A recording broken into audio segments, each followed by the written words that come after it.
welcome to your library.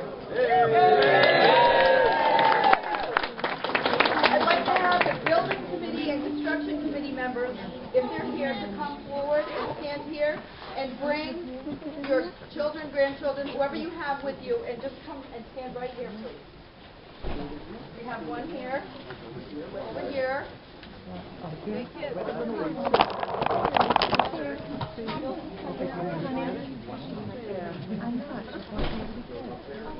on that side.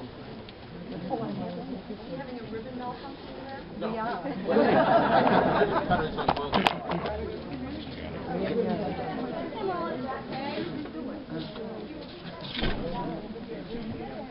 Anybody that's on the construction committee, the library construction committee, if you're here, please come forward. And if you have children or grandchildren with you, please bring them up with you and come up here. She's right there. I know, well, she's right there. Lily. Lily.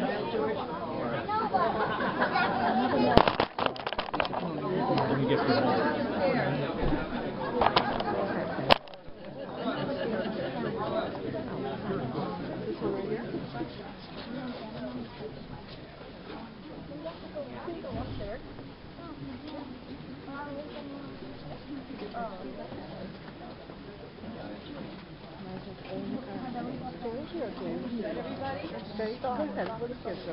Jean? Bonnie?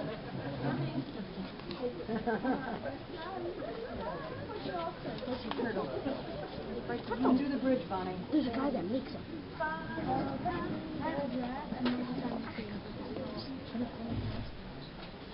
Okay?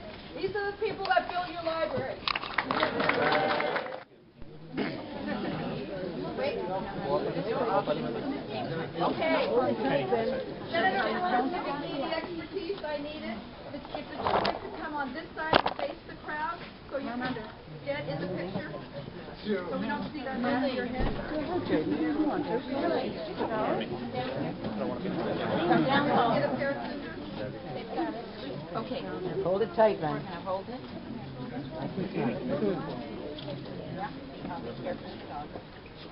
Everybody put one hand on the ribbon and you're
direction of Sean Wallace,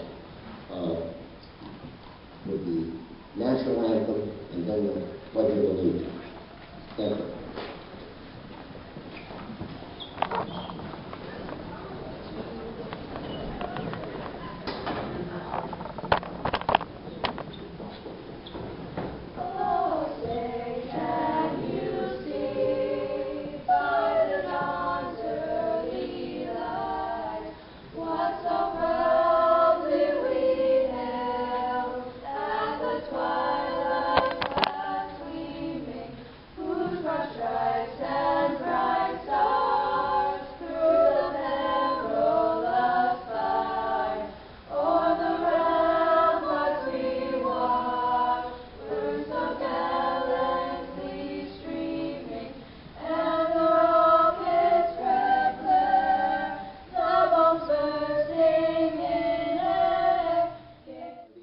Library.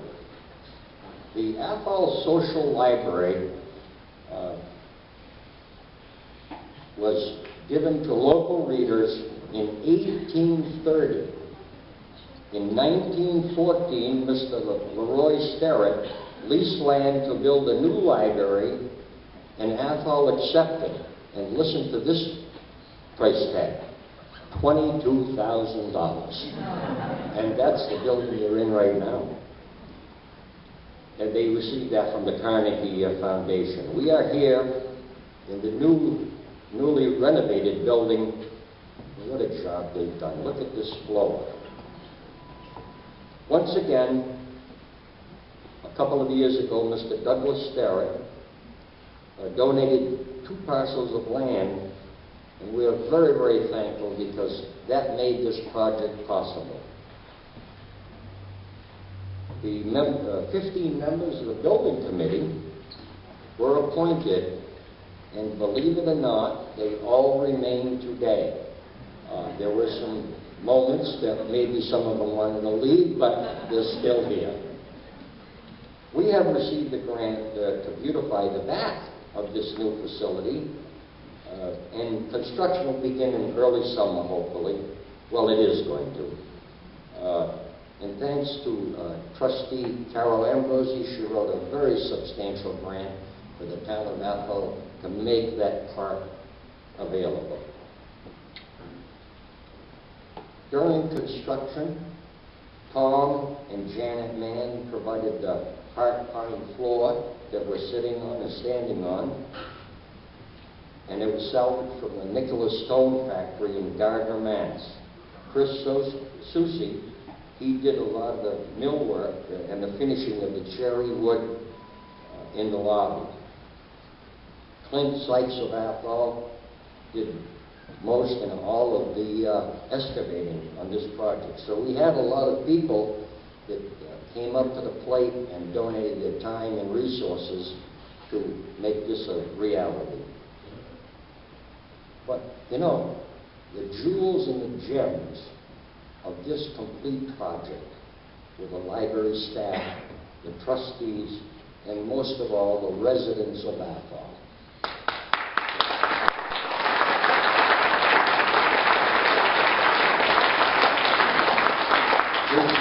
We thank the residents and the taxpayers for this newly renovated and expansion project.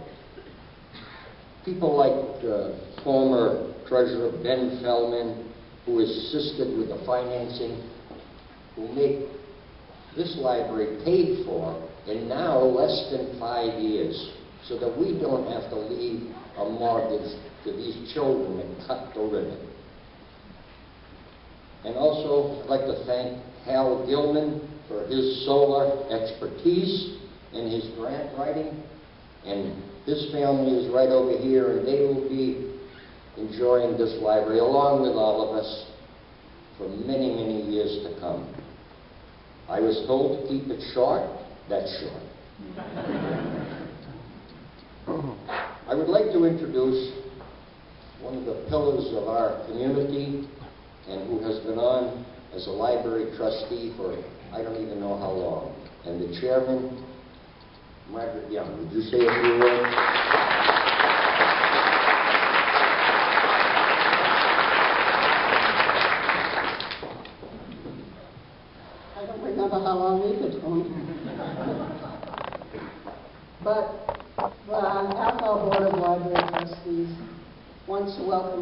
here today for this wonderful celebration.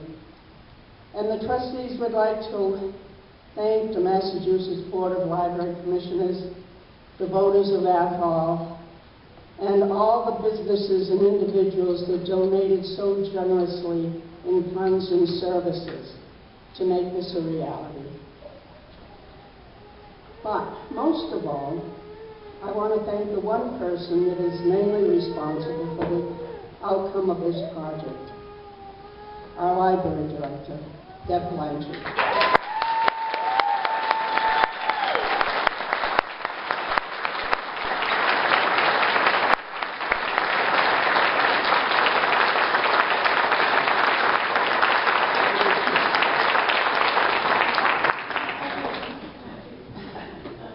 Deb has been a part of this library since she was a teenager. She started as a library page when she was in high school, and she's worked her way up to becoming the director, and what a director. It's because of her vision and persistence and her tenacity, in spite of all the drawbacks and obstacles, that this project has come to fruition. I'm sure some of her mentors, such as Gladys Green, Alice Newton, Myrtle Scribner, Martha Talcott, Dorothy Hayden, I'm sure they're all smiling down on her today saying, well done, Deb. And as we are to say, well done, Deb. Thank you.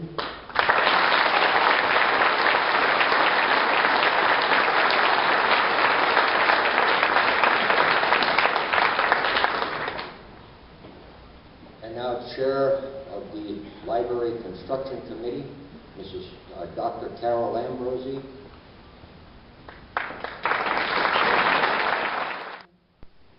Deb began this process with a lengthy building plan requirement from MDLC. We were assisted by Rose Waltos. Rose, where are you? Here she is. She's been with us since the beginning.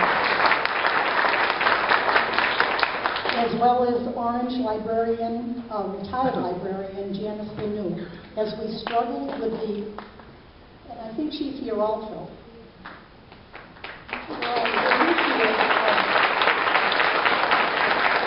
We struggled with many of the MDLC calculations for both the building and the large parking lot.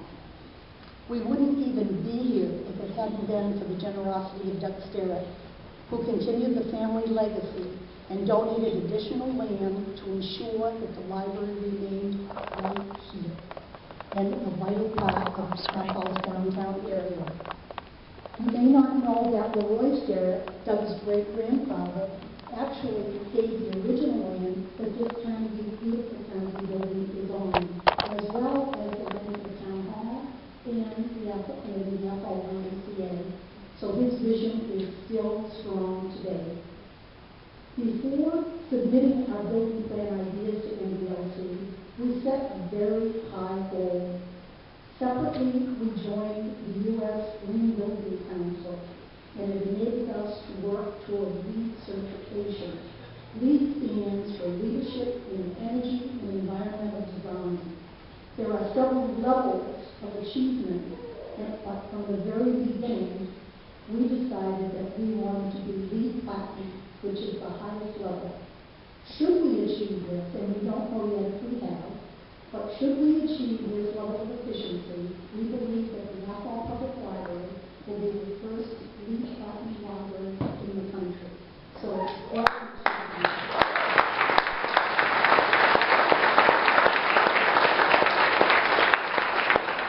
to our building committee, we offer a special thank you for the many hours that you spent reviewing concept designs during the design phase and working to inform and promote the project to the public. We all remember the support of the community and the Athol taxpayers when they voted yes to buying the entire $8.5 million building project. Although more than half of that amount is being paid by the MDLC Library Building Fund, this is appropriated by the state exclusively for library building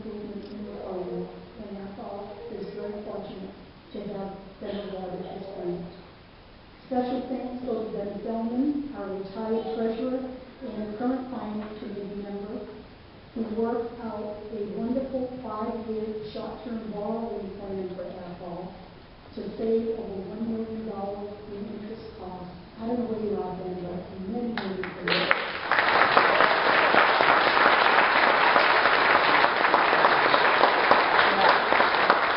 The trustees then moved from the design phase to appointing a construction committee. Well, I guess we hadn't had enough of each other, or perhaps it was the amazing food that Deb prepared for us before each meeting. Whatever it was, however, the building committee members agreed to continue working on the project and to become members of the construction committee. 2 years later, all of our construction committee members are still on board, working together, having thoughtful discussions on agenda items, and voting their recommendations to the trustees. We remember well when the bids for the windows and the HVAC system came in over budget. What to do? We went out to bid again. They again came in over budget.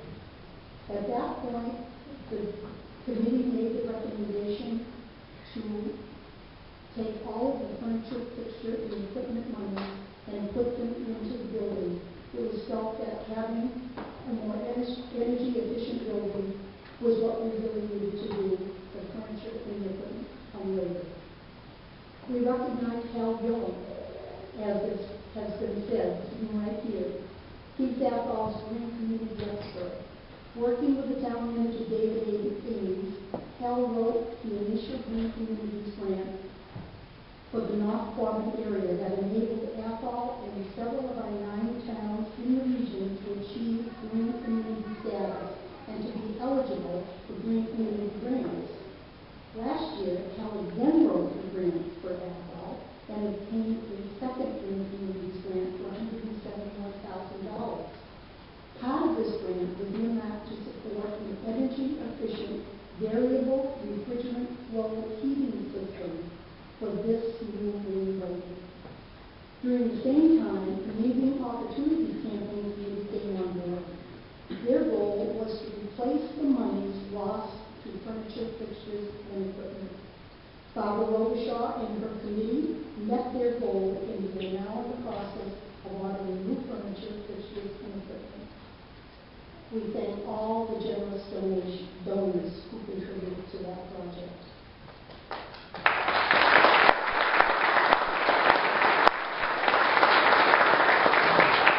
We would also like to celebrate the many patrons who supported our Friends of the Athol Public Library Giving Tree project. Please take a minute to view the many leaves that have grown on our giving tree that is located at the base of the stages. If you have not already done so, there is still time to make a contribution. John Samus, Peter Samus, master woodworker, will produce and mount your personal leaf for you. Forms will be available in the lobby. Well, as proud as we are of all our own involvement in this project, today is our day to celebrate and thank our library director extraordinaire, Deb Blanchard, for her undying devotion to this project. Deb has lived every detail of this project for the past 7 years and has never taken her eye off the goal. As Margaret said, this project would never have gotten off the ground without her personal drive and commitment. We would be remiss if we didn't recognize and thank Derek Essler, Deb's husband, who has also, Deb has also lived the ups and downs of the project, and more importantly for him, he's lived the ups and downs of Deb. A special thank you to Robin Schultman, our assistant library director, and to the entire library staff for handling so many of the day-to-day issues while Deb worked with our general contractor, D.A. Sullivan and Sons. Thank you to Dennis Sullivan, his crew, and the many subcontractors. Thanks to our architects, Malik Dykos and Jeff Hoover of Cafe Associates, to our own project manager, Dick Puma, and to our clerk of the works, Mike Malongo. As all of you folks leave us and go on to other projects, please accept our sincere thank you for the kindnesses that you have afforded to us and for the extra care that you took to produce this wonderful rebuilding. From that our new Athol Public Library will comfortably and efficiently serve many future generations of the North Quarter region for years to come. Deb will join me now. She'd like to do some presentations to a few of our groups. We'll start with the trustees. Margaret Young Chairman, would you all please come forward? Margaret Young Chairman, Frank Foster. J.R. Green is not available with us. He had a business commitment today. Susie Tillman, Sharon Regent,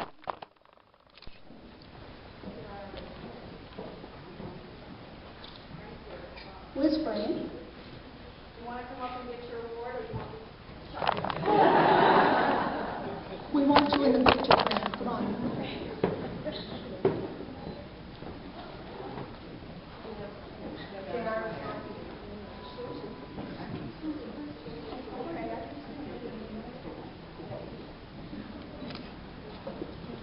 Right here,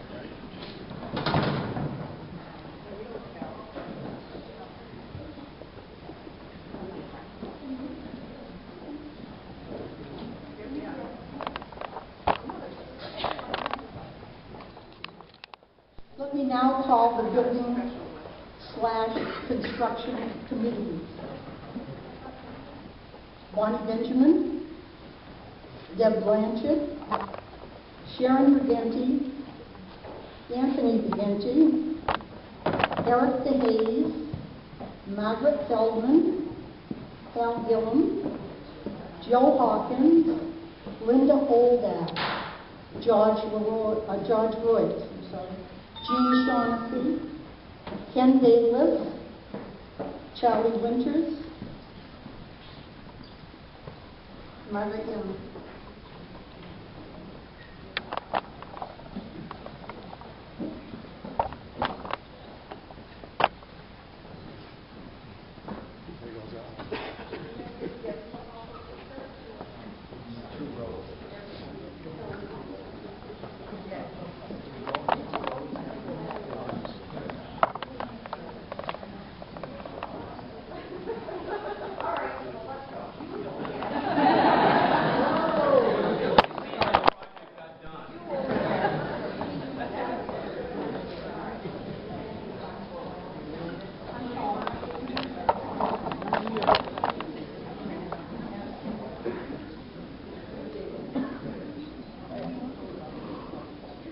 Smile, Margaret.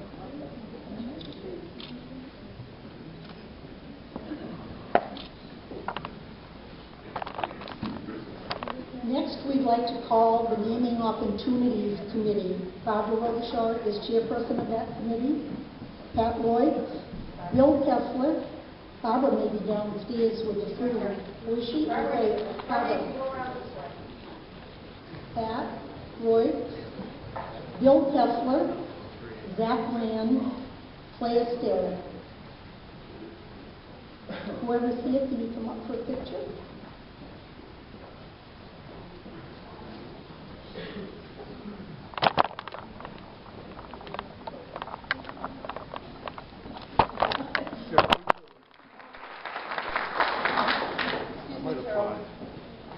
I'm stealing the microphone from you because someone needs to talk about this woman.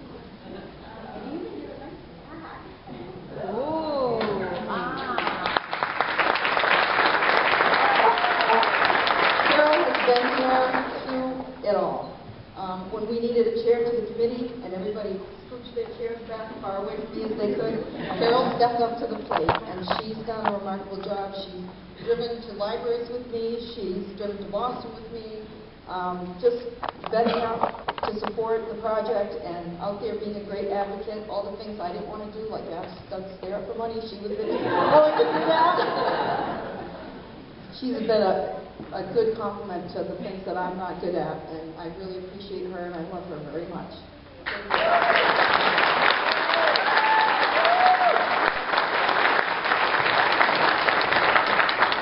At the end of our program, Tony is going to ask you to join us downstairs in the entryway as we present a special thank you to Deb. We also want to say special thanks to Annette MA for volunteering her time to play the harp for us and to the chorus. Thank you so much for coming.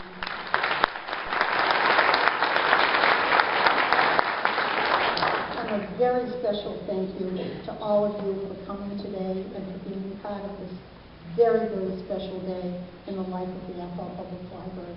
Thank you.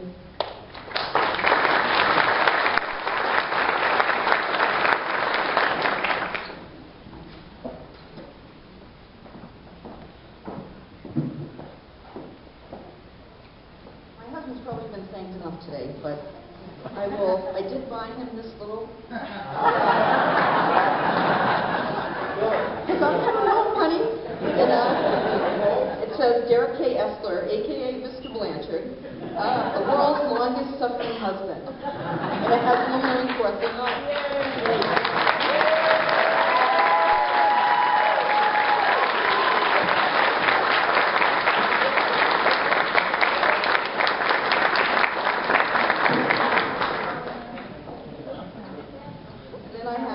One more award here for, this is the Library Director's Choice Unsung Hero Award, and it goes to Jean Shaughnessy.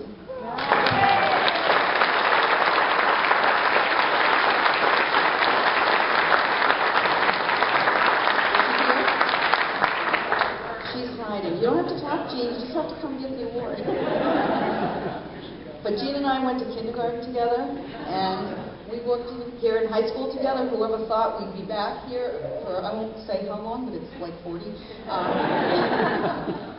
And Jean is not a person who likes the limelight, but boy, does she work. She is such a hard worker. When I'm running around, my head's blowing off. She's running around behind me picking up the pieces. And I have to tell you, I just appreciate you so much, Jean.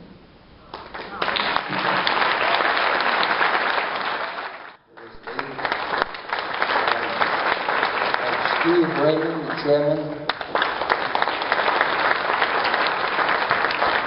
He came here, he said, okay. But I'll tell you, it's been a journey, but I know the selectmen have supported this project from day one. And it's been a hard sell to some people, but it's well worth it. Now I'd like to introduce our town manager, Michael Slozak, for a few words.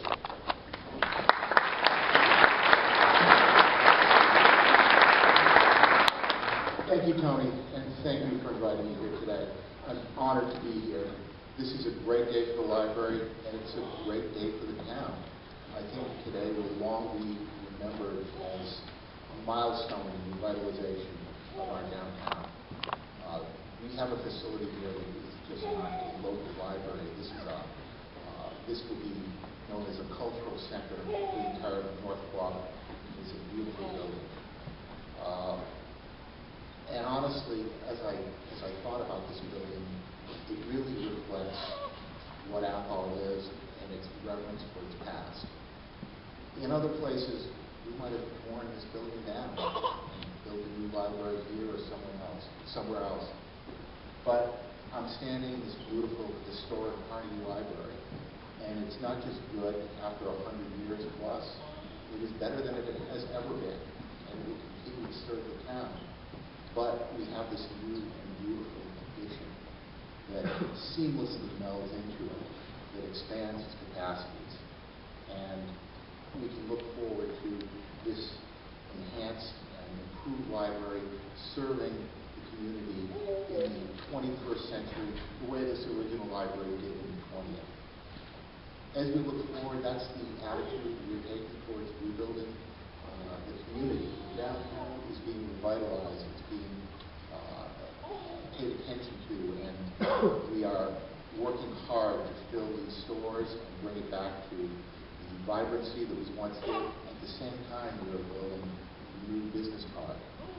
The old and the new, both serving the town now and in the future. So I'm just honored to be here today.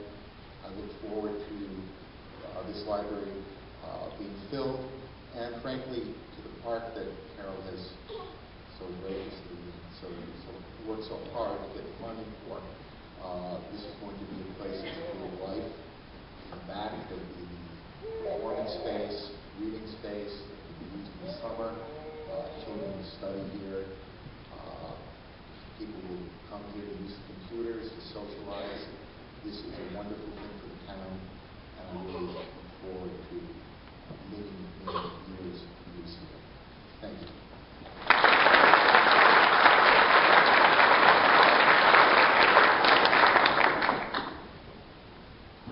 Well, we've looked around and we see the building.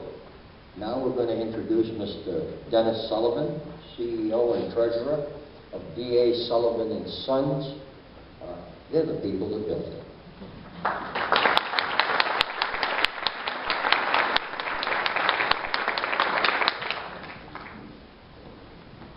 Thanks very much. I'll be brief. I know everyone wants to walk around and ask me questions.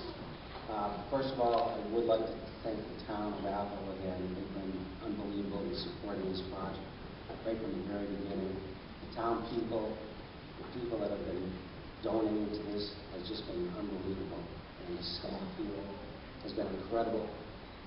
My workers, it's going to be hard to put them anywhere else because that feeds them less, no one else.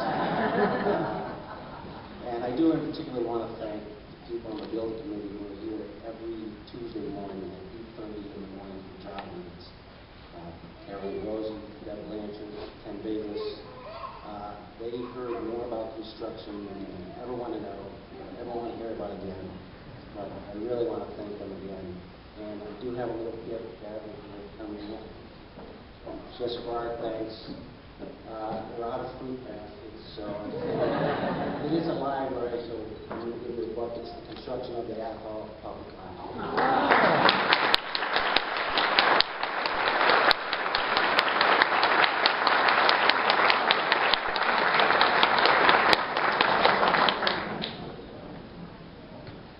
The next gentleman, Mr. Richard Toomer, is our owner's project manager. We hired Dick about 2 years ago now. And I'd just like Dick to say a few words, but Dick has changed a little bit. In fact, he's going down to Dr. Leonard and check on a hair transplant because he had a lot of hair when he started his career.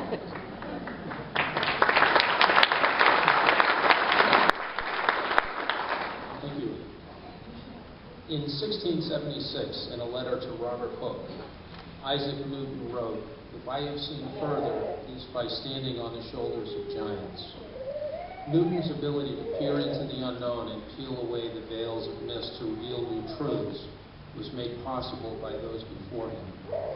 So it is that every generation springs forward from the last, rising higher, seeing farther, and achieving more. It is the fertile ground in which the American dream takes root, and you needn't travel far to find it. Surrounded by hills that protect it from the elements and nurtured by the Miller's River that drives its businesses, Athol has answered the clarion call of Deb Blanchard and invested in this library and in its future. Under her watchful eyes, steady hand, and unwavering determination, new life has been breathed into the 100-year-old Carnegie Building, expanding it to create this magnificent library that will serve this community well into the next 100 years. It has been my privilege to see this effort firsthand, for with it, Athol's shoulders have raised up, so that this and future generations may say, we can see farther, because we too stand on the shoulders of giants. Thank you very much for what you've done.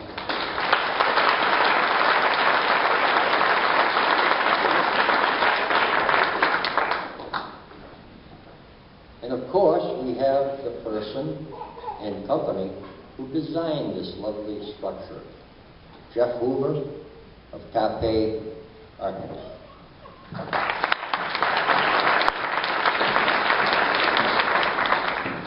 Well, it's certainly great to be here today. How many of you were here at the groundbreaking ceremony so long ago? Not so long ago, but a lot. Well, how about this, huh?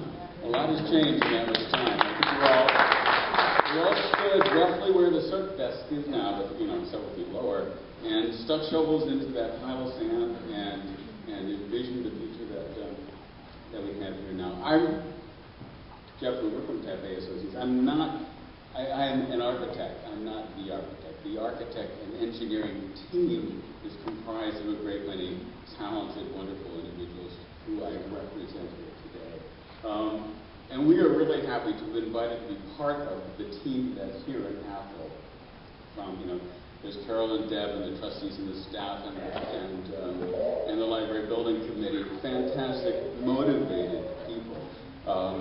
You know, I'm not from Athol. I can tell you there's no place like Athol. The people here have a kind of determination, the unwavering vision to pursue their goals despite obstacles that others would have found, they couldn't get over. Not here in Athol. They have a hands-on, we can do this attitude that has made this building rise up out of the dirt here twice. First Carnegie, and now the addition beyond, and it has been a complete honor to have been involved in this process. Again, aiming for goals that no one else is even thinking about. Taking a Carnegie building, a building that's almost 100 years old, and saying, oh, well, let's make our project be the first Carnegie Library to achieve LEED Platinum in the country, something no one has ever done before. Let's not let little things like that stand in our way. We're going to achieve at the highest level possible. So, that's the kind of call we love to hear. Push our team to the limits, give our people the opportunity to work harder than ever before, aim for goals never achieved before. That's a really wonderful thing. The other thing we think about is this is a Carnegie Library. There's tremendous history here. How do we work with history and think about the past and think about the future? And John Ruskin he was born in 1816, I think, died in 1900. He was an architect and philosopher. He had a way of thinking about the past and the future as well. And what he said was, when we build, let us think that we build forever. I'm paraphrasing, not quoting. Let us think about how the next generations will look back on the effort that we have put in. And let them think, as they look back at that effort and look at sort of the raw substance of the building and say, look, this, our parents, our grandparents, our great-grandparents did for us. They did this for us. And that's the gift you have made to the next generations in Athol. I think it's fantastic. I'm pleased to go forward. Thank you.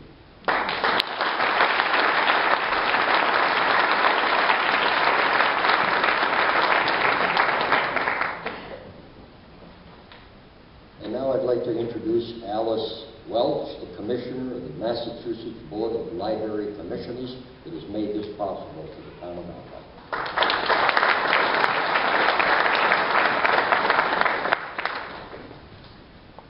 Well, as everybody's been saying, the original library was built with the help of philanthropists and industrial titan listen to me, I've got it all wrong, Andrew Carnegie. But it took a community to build the Athol Public Library we are dedicating today, not just Andrew. Today, the MBLC is pleased to be invited to help celebrate and acknowledge the many people who worked to build this expanded and improved Athol Public Library. The new Athol Public Library is truly a place for learning and discovery, collaboration, and contemplation, with a vibrant and spacious children's room, a hip space for teenagers can claim to be their own, a large, well-equipped meeting room, as well as study and conference rooms. Technology significant to meet the demand for access to electronic information and for personal computing. More room for collections and resources. A local history room that preserves the history and culture of this town. And even a place to sit and enjoy a cup of coffee. All this is wrapped up in a 21st century building designed for optimal energy efficiency and cost-effective management and operation. This is truly a facility that will meet Athol community's needs now and throughout the 21st century. The MBLC thanks Athol community for its vision and support and hard work to renovate and expand the public library, creating a building that honors its past while dramatically increasing the library's ability to offer free and open access to materials and information that inspires lifelong learning, advances the knowledge and ideas, and strengthens your community. Andrew Carnegie, often referred to as the modern-day patron saint of public libraries, has been quoted as saying, "A library outranks any other thing a community can do to benefit its people. It is never failing spring in the desert." It takes a community to keep that spring everlasting for all of our generations to come. At the help of Commissioner Rosemary Quinn, who is here with me today, we are pleased to be here to represent MBLC in congratulating and acknowledging each and every resident of the town of Athol. This is the building that you helped to build. Because of your show for support of your library as residents, voters, and volunteers and contributors. The many active volunteers, this is the building that you helped to build. Because of the countless hours given and the incalculable amount of energy expended to your library. We know no library was ever built without the unflagging efforts like yours. Local officials and town employees and the leaders of local businesses and institutions, this is the library that you helped to build. Because individually and collectively you threw your weight behind your library and for this project to get the job done. The members of the state legislature, this is a building you helped to build because you value the role of the public libraries play in community after community across the Commonwealth. In 2008, the legislature, in its wisdom, committed $100 million for library construction. It is from this money that the $4.5 million grant from the Mass Public Library Construction Program was used to help build this beautiful modern-day library. Today, there are 14 libraries that have been recently completed. Construction projects are underway to help with all of these funds. To our state legislatures, we can only hope that you and your colleagues on Beacon Hill will continue to support public library construction by approving the new $150 million state bond for public library construction that is in Governor Patrick's general government bond bill package currently under consideration.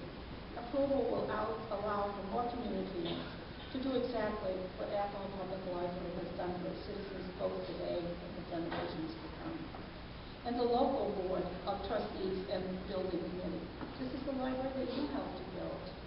Because of your leadership and determination for the betterment of people of Athol, you rose above the clouds of doubt and said, yes, we can do it. And finally, to Deb Blanchard, Athol Public Library's director, and Athol Public Library staff members. This is the building you helped to build. Deb, you captained the ship called Athol Public Library Building Project. You kept its destination in sight and with uncompromising force, but not without finesse, brought the project to the safe shores that we are on today. Athol Public Library staff members, because of your commitment, loyalty, and hard work, you sustained the library and kept an even keel on it at each point along the journey. In Barbara Cooney's memorable children's story, Miss Rumpius, Alice Rumpius said, "You must do something to make the world more beautiful." The people of Athol, you have done just this, and with much need, the Athol Public Library we are dedicating today. Congratulations.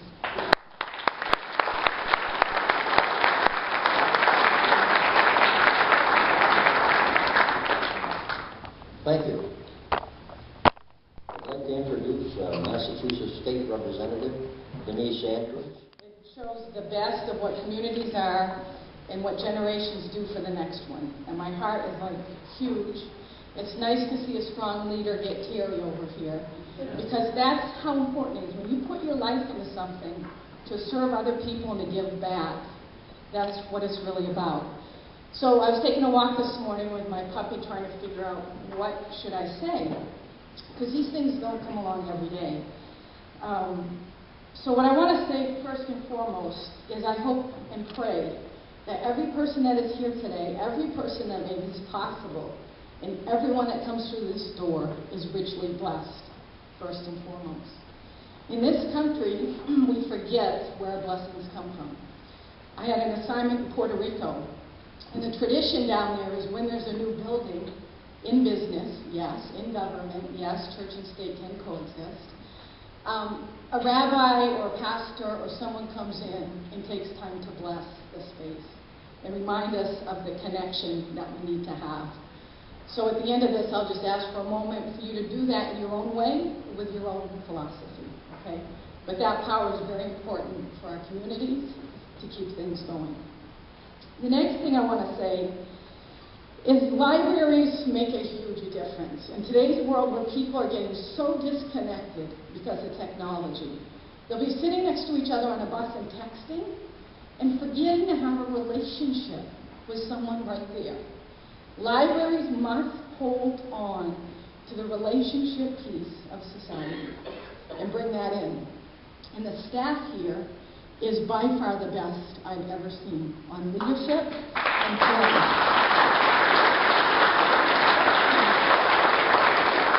When I moved back home and I came over here, I was blown away by the Athol staff because they had a really well-kept building, which is important. I know it's important when I walked into a house as a 3-year-old, 6-year-old, 12-year-old to see a grandmother's floor sparkle or to see Mabel Glasson's floor sparkle at the library in Orange. Those things count, and we have to give that to our kids so they know the standard by which they deserve to live in and can continue for the next generations. This group does that, so they keep the place the way it needs to be kept. Second, they are professional, competent, and loving. It is very, I can remember the Dewey Decimal System and having to go up to that huge thing with all the cards in it. You know, I don't know, 5th grade or something, Tony. And I had no clue how to do it. But Mrs. Glasson, Miss Glasson, she was gentle enough to take a little kid and say, come over here. And bridge that gap of trying and succeeding or going away. And I don't know about you, that's one thing that keeps me up at night in this job. Are we taking good enough care of our kids? So we have Deb Blanchard's and Shaughnessy and Sterrett and that kind of group right here for many more generations. So we got to do a bit more of that. But the staff here, you do that.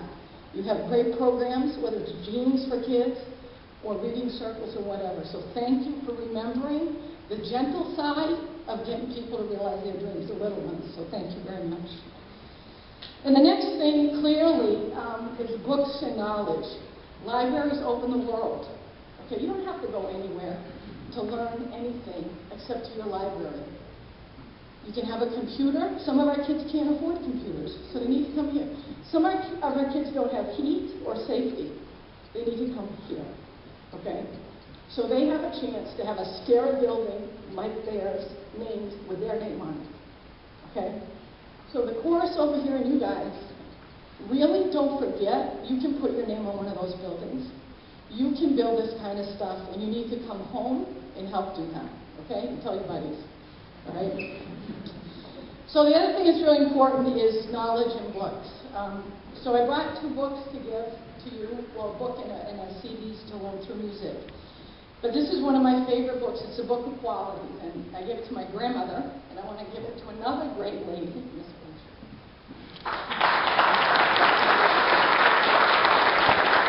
And then to kind of keep hip and make sure we're staying up with the young people so you're not getting bored, okay? This is Disconnect by Diane Lincoln, link of Bruce's browser. Another local example of realizing your dreams. She's a pharmacist, she's a folk legend, she's a community activist, she gets stuff done. And in this new CD, it talks about some of our issues we've got to deal with. Bullying, relationships, taking care of each other. So check both of these out, learn some stuff, and make our neighborhoods better. So that's for the library as well. So in closing, you know, many of you, I get on your last nerves because I do expect excellence in performance because that's what I was taught, and I think that's what you want me to do. So I asked Deb Blanchard, who's a very tough line judge, a question on the way in. I said, Deb, on a scale of 1 to 10, how would you rate your state partners on doing their job in this project? Right? It's kind of important because we get feedback on the big dig and the tiles falling and whatever. Deb Blanchard said, perfect 100%. And I want to thank the state players for delivering and doing our job that we're supposed to do. And Deb Blanchard, if you ever want to run the MBTA or some big construction project, we will get you, Derek, another flask. Okay? But thank you very much, state.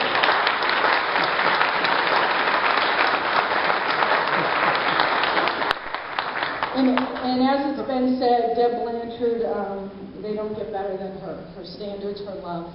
And it's important to know and soak that in for a long time. But your life has made a difference, improved people's lives, and improved this community. So thank you very much.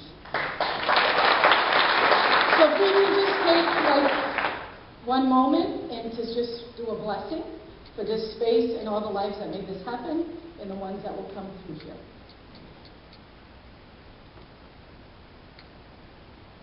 Thank you. God bless.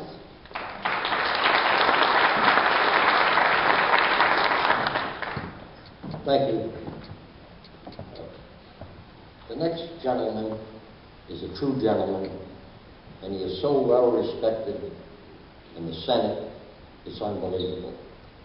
We were down there, I was down there with Fire Chief Lozier on Monday or Tuesday, and I walked into his office, and I haven't been down there for 4 or 5 years. And I walk into the office, it's down from where he used to be, and I couldn't believe the staff and the beautiful office that he has. But he has earned that office, serving our constituents out here in this district.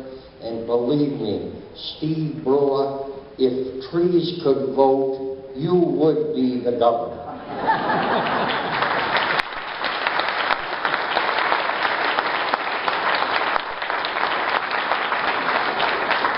Thank you very much, Tony. I've heard that one before, and the satirical retort is, yeah, and if I were a sap, I would vote for you. After we cut the ribbon downstairs, a young boy around 9 years old with his pleading eyes said, "When do we get cake?" And I said, "When I'm done speaking." And Representative Goby said, "Make sure the cake isn't stale." As it is. Our friend George Barnes from Templeton, who's just a wonderful writer for the Telegram and Gazette, but what we understand about writing and headlines is the headline writers don't always write the copy. And the article that was in the Telegram on December 6th said, "Library goes top shelf. Despite economy, Athol places premium on books." Not quite. Athol places a premium on its citizens. And that is the only change that I would have made for that. There comes a time in generations that one particular year becomes a sea change for intergenerational shift. What I understand about this community and the vote that they have made to build the elementary school for this town, where literally the largest town meeting perhaps in a generation came to say that our kids are important. In 2014, I believe, is the year that Athol turns the corner for progress and for the future. Be proud of yourselves for what you have done, for believing in your intergenerational responsibility. For those little kids right there, we do. Now look at the smile on her when I say that. The Chinese proverb is, "Happy are those who dream dreams and are willing to pay the price to make them come true." To you, Athol, you have done that. And the team that has put this together. You know, we heard about the green energy grants. Folks, these grants don't come from Ulysses. They come from you. They come from the tax dollars. The bond that provided $4.8 million from the Commonwealth for $100 million to build bricks and mortar, to partner with our communities. Many years ago, I was riding on a bus in Ireland, and I was with the Commissioner of Education from Minnesota, and he said, "Do you know," and Minnesota's a pretty big state, he said, "Do you know that Minnesota puts up $50 million a year to build schools?" And I looked at him and I said, "Do you know Massachusetts puts up $400 million a year to build schools?" And I do not know, and I've been meaning to check this at one point, I think Massachusetts is the only state in the union that partners with their communities to build these libraries. Andrew Carnegie built thousands of libraries because of the multi-millions that he had over the years. But that was 100 years ago. It became our turn.